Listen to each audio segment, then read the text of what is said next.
Donald Trump is dog whistling. And I'm going to show you that he's following the classic moves of dog whistling. He is going to push race into the conversation, step one, through coded terms that, step two, allow him to deny he's talking about race.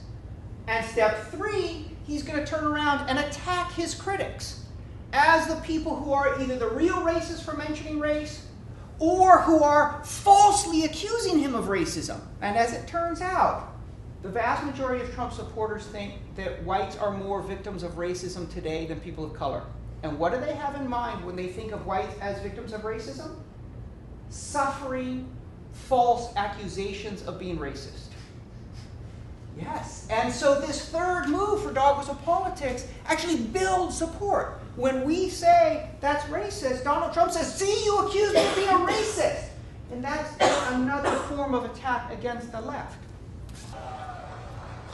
When Mexico sends its people, they're not sending their best. They're not sending you. They're not sending you. They're sending people that have lots of problems, and they're bringing those problems with us. They're bringing drugs, they're bringing crime, they're rapists, and some, I assume, are good people. Which was a huge relief to me, because my wife's Mexican. And I was listening to this, and I was looking at her, and I was like, oh, you must be one of the good ones. This is crazy. And a lot of us on the left kind of turn around and say, this is express racism. Except that it's not for most people. It's very true. When you talk to most people, they say, this isn't racism, this is about national origin. And indeed, Trump would go on to say, it's people crossing the Mexican border. We don't know who they are. They might be Mexican. They might be Syrian.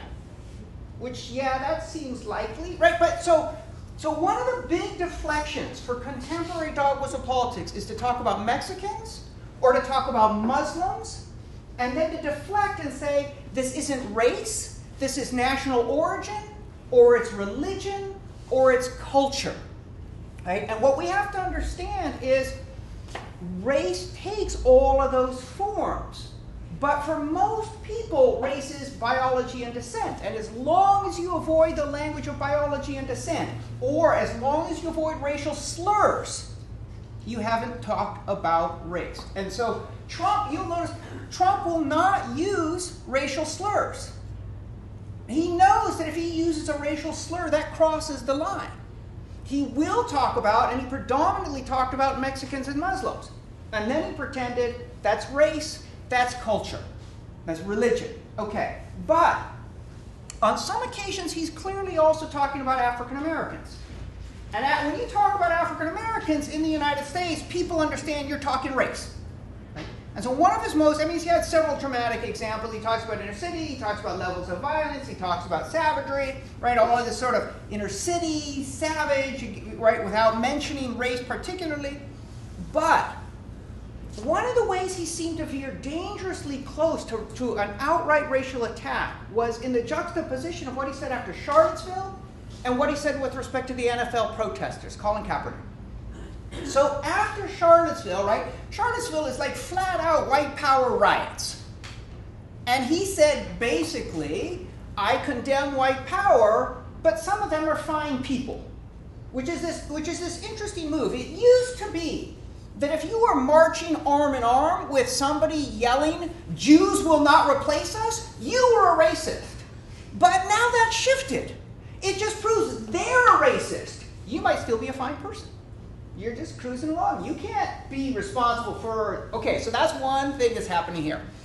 But then Trump turns around and with respect to the NFL, he says, Colin Kaepernick, somebody ought to fire those SOBs.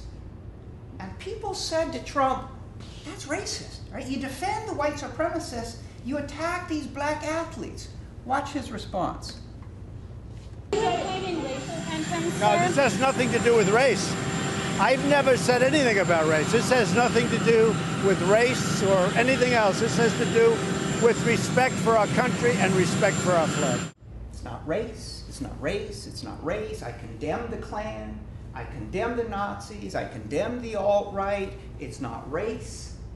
Those SOBs ought to be fired, right? This is classic dog whistling. Okay, Last step in dog whistling. You put it in, you push it into the conversation, you deny that you're talking about race. Next step. The news reports are that Hillary Clinton is going to try and accuse this campaign and all of you of being racists, which we're not.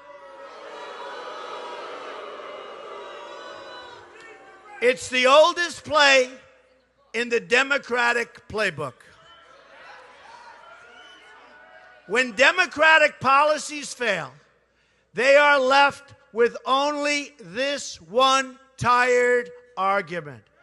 You're racist, you're racist, you're racist. They keep saying it, you're racist. It's a tired, disgusting argument. That's dog whistle politics. Use code to push race and racial fear into the conversation. Deny that you're talking about race. Turn around and attack your critics for falsely and in a disgusting way accusing you of being a racist.